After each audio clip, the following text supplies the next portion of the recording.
Bienvenue sur Relirons la Caraïbe, une plateforme numérique dédiée à la Caraïbe. Histoire, géographie, sciences humaines et sociales sur et dans la Caraïbe.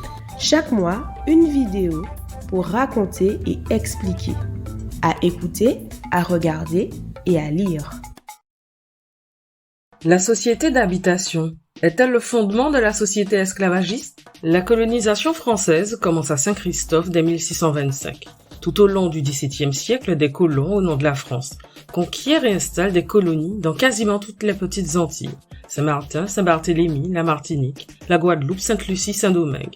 Ces colonies sont contrôlées par l'État à partir de 1674, sous le règne de Louis XIV et administrées par le contrôleur général des finances, Colbert. De cette domination coloniale naît une société inédite, qui comme en Europe à cette même période est inégalitaire par essence, mais qui a la particularité de pousser cette discrimination encore plus loin en y instaurant un régime esclavagiste fondé sur la supériorité du blanc. C'est la société dite d'habitation. Dès le début de la colonisation, les plantes cultivées sont destinées à être vendues dans la métropole. Les premières habitations des îles françaises produisent du tabac. À la fin du XVIIe siècle, les sucreries se multiplient, ainsi que les surfaces cultivées en canne. Dès lors, Saint-Domingue, la Martinique et la Guadeloupe deviennent des îles à sucre.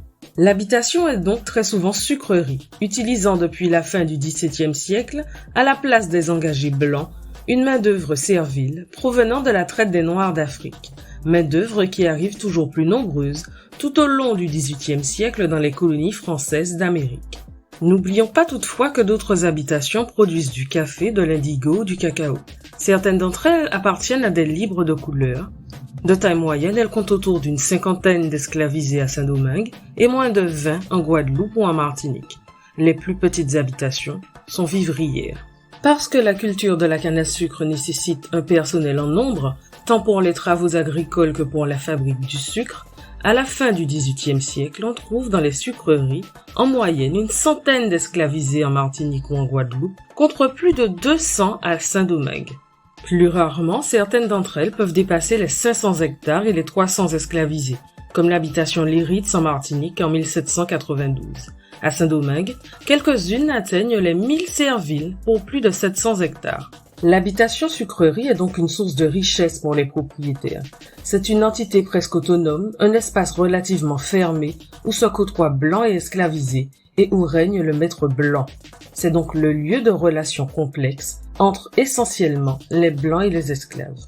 Le groupe des blancs comporte peu d'individus, ils contrôlent et dirigent, et il faut bien comprendre qu'à cette période, être blanc est en soi signe de supériorité sur tout le reste de la population. Dans la hiérarchie sociale, tout en haut, il y a le propriétaire.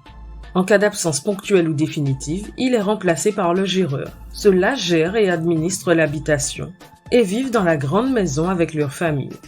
En dessous, il y a l'économe, qui lui est un petit blanc mal payé, souvent méprisé par le maître mais aussi par les esclavisés. Il donne les ordres au commandeur, organise le travail et tient le livre des comptes. Les esclavisés constituent l'autre groupe sur l'habitation, celui qui subit le plus de discrimination. Leur vie est théoriquement régie par le Code noir de 1685 qui leur donne un statut juridique. Les premiers articles montrent le rôle joué par l'Église catholique dans le maintien de la main-d'œuvre servile sous dépendance. Les esclavisés doivent obligatoirement être catholiques, se soumettre et obéir pour espérer le salut éternel. Le Code noir est aussi un outil répressif, établissant toutes les interdictions faites aux esclaves, comme le port d'armes, les attroupements la nuit, la liberté de circulation, mais également les punitions qu'on peut leur infliger, comme les mutilations physiques, la correction au fouet ou la mort. L'esclave y est considéré comme un bien meuble, c'est-à-dire qu'il est une marchandise, il appartient au patrimoine du maître, au même titre que sa maison, son cheptel ou ses terres. Ses devoirs y sont nombreux, notamment obéir, travailler, se taire. Néanmoins, le fossé est grand entre la théorie du texte et la réalité. La plupart du temps, le maître fait ce qu'il veut. La main-d'œuvre servile est plus nombreuse sur les habitations sucreries. Le groupe servile est hétérogène et hiérarchisé puisque certains esclaves sont distingués des autres par les activités qu'ils exercent et les privilèges inhérents, par leur origine, selon qu'ils soient créoles ou nouvellement arrivés dans la colonie. Ces différences dans la population esclavisée sont instrumentalisées par les propriétaires pour dominer en divisant la population servile, ce qui limite la solidarité. Le commandeur est un esclave créole, ancien sur l'habitation. C'est une figure emblématique de l'arbitraire et des abus sur celle-ci, et ses tâches sont multiples. Par exemple, il organise le travail des ateliers, il dirige la coupe de la canne, son transport. Il est aussi responsable du maintien de la discipline. Les esclavisés possédant quelques privilèges sont appelés nègres à talent. Ce sont essentiellement des hommes qui possèdent un savoir-faire souvent recherché, cabroutiers, charpentiers, ouvriers spécialisés, forgerons, et bénéficient parfois d'une meilleure nourriture, de logements plus confortables et de gratifications. Ils peuvent aussi être loués par le maître sur d'autres habitations et ainsi se constituer un pécule. Toutefois, servir dans la grande maison reste le poste le plus envié. Ces domestiques travaillent directement sous les ordres du maître. Dans les habitations les plus riches, on peut trouver des cuisiniers, des cochers, des caméristes, des couturières, mais également des jardiniers, des nourrices, qui s'occupent des enfants du maître. Cependant, la majorité des esclavisés est sans qualification et travaille en atelier.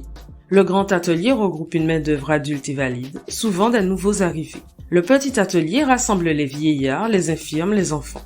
Ces nègres ou négresses de jardin sont affectés aux travaux les plus durs liés à la culture de la canne, comme la coupe, le ramassage de la canne par exemple. La forte mortalité des esclavisés témoigne de leurs conditions de vie extrêmement difficiles, notamment parce que les cadences de travail sont bien souvent très dures, voire épuisantes, pour des organismes. Les rations alimentaires sont insuffisantes en quantité et en qualité, et ils sont très mal logés ou vêtus. Le vêtement est symbolique dans la société coloniale, et l'état du vêtement correspond à la place dans celle-ci. En théorie, pour travailler, l'habit des esclavisés est simple, casaque, caleçon, chapeau pour les hommes, longue robe et tête marée pour les femmes. Dans la réalité au quotidien, les hommes et les femmes sont peu vêtus, souvent le torse nu, à la fois à cause de la misère et à cause du climat. Toutefois, l'habit des fêtes et des dimanches est totalement différent. Les hommes et les femmes sont particulièrement bien parés. Ce soin vestimentaire participe d'une véritable conquête de la dignité. Ce goût pour l'apparat gêne d'ailleurs les autorités qui mettent en place des ordonnances le limitant, comme la loi somptuaire de 1720. Dans cet univers de violence et de ségrégation, certains parviennent à s'accommoder au système pour vivre plus longtemps et espérer le Graal de l'affranchissement. C'est le cas par exemple du commandeur, des nègres à talent ou des domestiques. En effet, des relations se développent entre les maîtres ou les maîtresses et les esclavisés. Elles peuvent être affectives ou sexuelles, contraintes ou pas. Sur l'habitation se développe une culture inédite et singulière qui imprègne la vie des esclaves mais aussi celle des colons. La langue créole apparaît comme le fait majeur de la colonisation. Elle résulte du syncrétisme des langues des différentes communautés en contact et est donc parlée par toutes les populations, esclavisées et libres. Cette culture est constituée de croyances, de connaissances sur les plantes et de traditions culinaires ou festives, comme la danse bélé, qui animent toute la société créole, créant des solidarités et constituant aussi une soupape qui permet de supporter le système esclavagiste. Que faut-il retenir ? La société d'habitation est une société fondée sur une hiérarchie raciale et organisée par un système juridique et religieux. C'est aussi un lieu de vie, de souffrance, d'accommodation, de résistance et de mort. C'est un lieu de production, source de richesse pour les propriétaires et la métropole. Et enfin, c'est un espace syncrétique et d'hybridation qui donne naissance à une culture créole inédite.